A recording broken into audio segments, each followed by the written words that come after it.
Thank you very much. As the presiding officer knows, I have come regularly to the floor to discuss multiple aspects of the scheme run by a bunch of right-wing billionaires to capture and control the Supreme Court and how that has come to affect so many Americans' lives.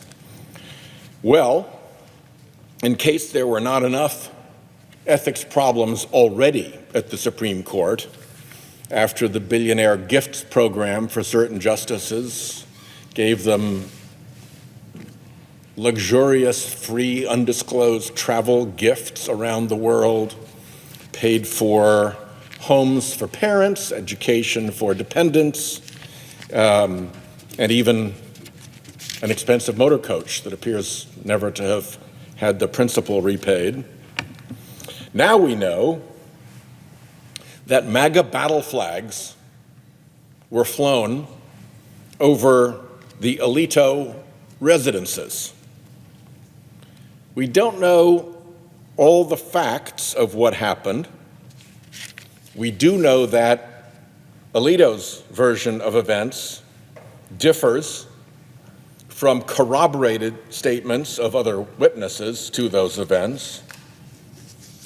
And for sure we know that people need to be able to trust that judges maintain the highest standards of impartiality, which includes avoiding even the appearance of bias.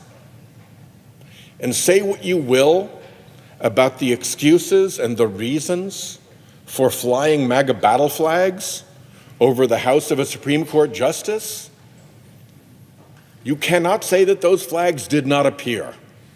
You cannot say that they did not create an appearance that to a reasonable person would raise serious questions about whether that justice flying MAGA battle flags over his home had a bias, particularly with respect to cases arising out of the January 6th MAGA insurrection.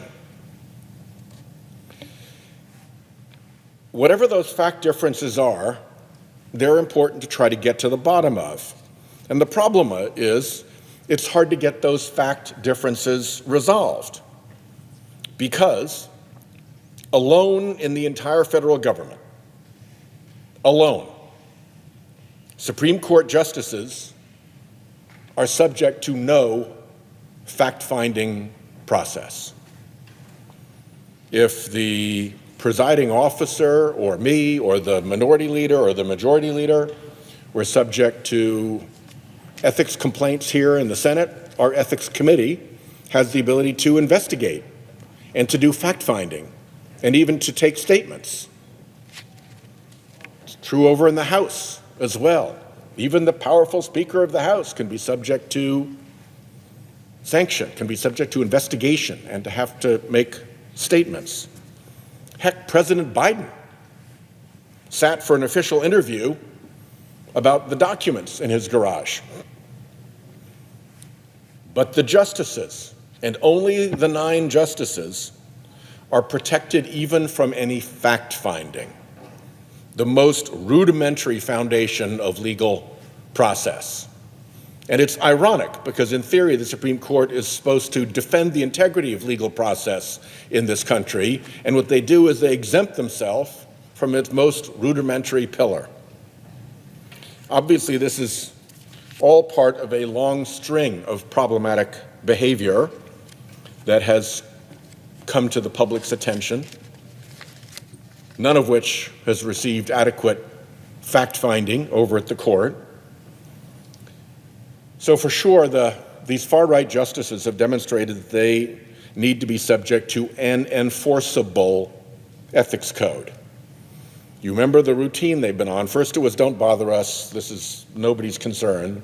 And then it was, oh, all right, we have this ethics statement that we're going to put out about our ethics, and that wasn't good enough, so it was then, okay, we'll do an ethics code, but it's like, we'll play by the rules of baseball except for that part about umpires. So we'll have an ethics code, we'll play by the rules of baseball, but we'll get to call our own balls and strikes, and we'll get to call ourselves safe on base every time. And there'll be no dispute because there's no fact-finding to be done.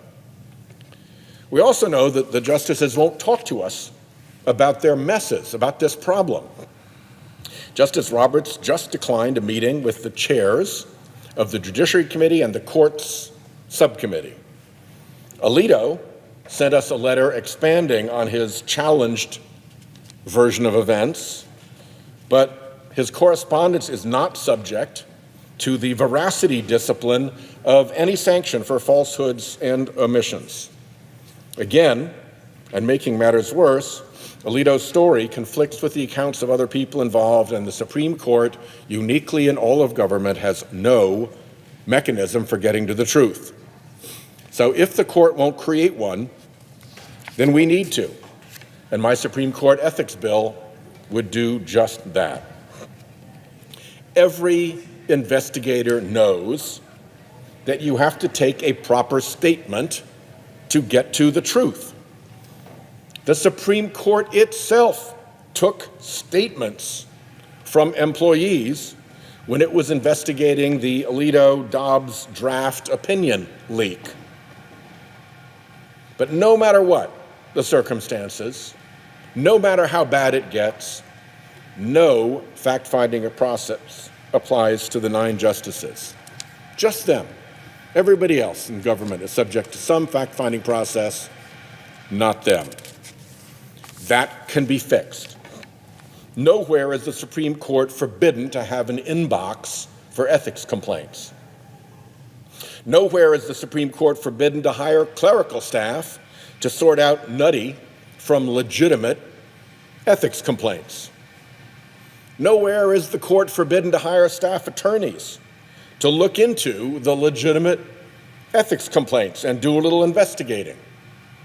Nowhere is the court forbidden to allow the staff attorneys to interview justices to help determine what the facts are. I'm sorry, sir, this should take less than an hour, but I need to go through the events in this complaint and get your statement of what the facts are here. That's not hard.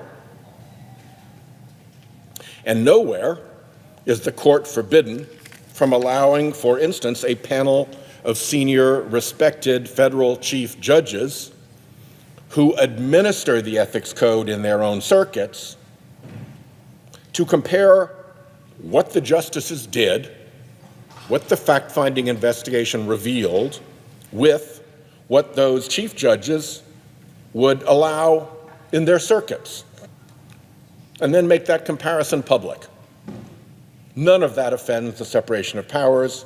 It would be all run within the judicial branch, and even without any actual disciplinary punishment, the rebuke of a Supreme Court justice being told that their conduct wouldn't fly in other federal courts would be a powerful corrective and deterrent. There's an old saying that the best way to show one stick is crooked is to lay a straight stick down next to it. A panel of senior and respected chief judges could provide that straight stick. Even on an advisory basis, the straight stick would be valuable. And we are going to continue working both on the Judiciary and Finance Committees to get to the bottom of the mischief at the court.